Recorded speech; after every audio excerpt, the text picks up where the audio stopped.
પાલનપુરમાંથી આજે એક અત્યંત મહત્વપૂર્ણ ભાવાત્મક મુદ્દો સામે આવ્યો। બનાસકાંઠાના વિવિધ વિભાગોમાં 40 વર્ષ સુધી સેવા આપનારા નિવૃત્ત કર્મચારીઓ, જેમાં એસટી, ડેરી, જીઈબી અને બનાસ બેંકના કર્મચારીઓનો સમાવેશ થાય છે, તેઓએ આજે કલેક્ટરશ્રીને પેન્શન સંબંધિત આવેદનપત્ર આપ્યું હતું। અરજદારોએ સ્પષ્ટ શબ્દોમાં કહ્યું છે કે જ્યારે દેશના સુપ્રીમ કોર્ટ પેન્શન મુદ્દે સ્પષ્ટ માર્ગદર્શન આપી દીધું છે, ત્યારે રાજ્ય સરકાર હજી સુધી તેમના કેસ પર ગંભીરતાથી વિચારતી નથી। પરિણામે આ નિવૃત્તિ કર્મચારીઓ છેલ્લા 10 વર્ષથી અવિરત લડત ચલાવી રહ્યા છે, તેમ છતાં તેમનું નસીબ બદલાતું નથી। સૌથી વિસંગત અને દુઃખદ હકીકત એ છે કે 40 વર્ષ સુધી સરકારી અને અર્ધ સરકારી સેવામાં કામ કર્યા બાદ પણ અનેક કર્મચારીઓ આજે 800 રૂપિયાની પેન્શન પર જ નિર્ભર બનવું પડે છે। જીવનભરની મહેનતનું આ પ્રતિફળ ખૂબ જ દયનીય છે। આ પ્રશ્ન સીધો સરકારની પેન્શન નીતિ પર આંગળી ચીંધી રહ્યો છે। અરજદારોનું કહેવું છે કે જ્યાર સુધી ન્યાય નહીં મળે ત્યાં સુધી અમારી લડત ચાલુ રહેશે। બોલો શું કહેશો આજે પેન્શનને લઈને આવેદનપત્ર આપવા? અમારી પેન્શનની માગણી છેલ્લા 10 વર્ષથી લડત આપી રહ્યા છીએ, પણ સરકાર અમારી વાતને વાચા આપતી નથી। અમે ખૂબ જ નાના કર્મચારીઓ પરેશાન છીએ।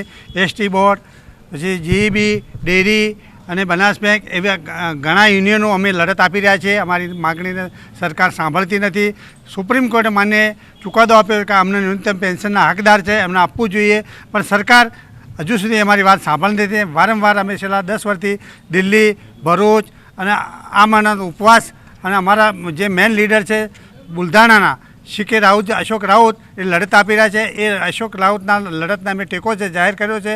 અમારી માગણી સંતોષાય એવી સરકારશ્રીને નમ્ર વિનંતી છે।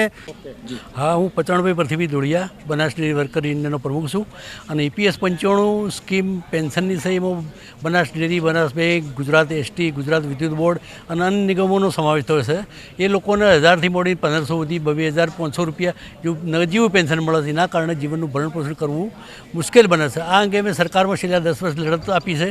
સુપ્રીમ કોર્ટે પણ મહત્ત્વના 2 ચુકાદા આપ્યા છે નિરાકરણ કરવા માટે, અને રાજ્યના અને દેશના સંસદ સભ્યો લગભગ 250થી 300 સંસદ સભ્યોએ માનનીય મોદી સાહેબને, અમિતભાઈ સાહેબને અને તેઓ નાણામંત્રી અને શ્રમ મંત્રી મોંડવિયા સાહેબને પણ રજૂઆતો લેખિતમાં કરી છે, પણ આનું કોઈ નિરાકરણ આવતું નથી। દર વખતની લોકસભા રાજ્યસભામાં આની પ્રશ્નોત્તરી થાય છે, તો આ લોકો અમે એવી માગણી કરી છે કે તાત્કાલિક અમારા પેન્શનનો નિવેડો લાવે, નકા હવે તો ઘરના છોકરાએ કાઢી મેલે છે, પૈસા વગર તો શું કરે, કોણ રાખે કોઈ?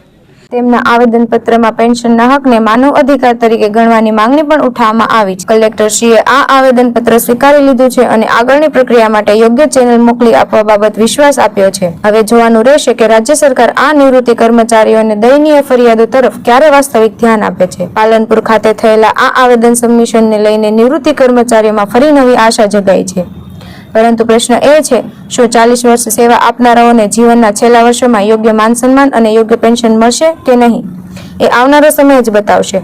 Jitu Solanki, BHP news, Banaskantha.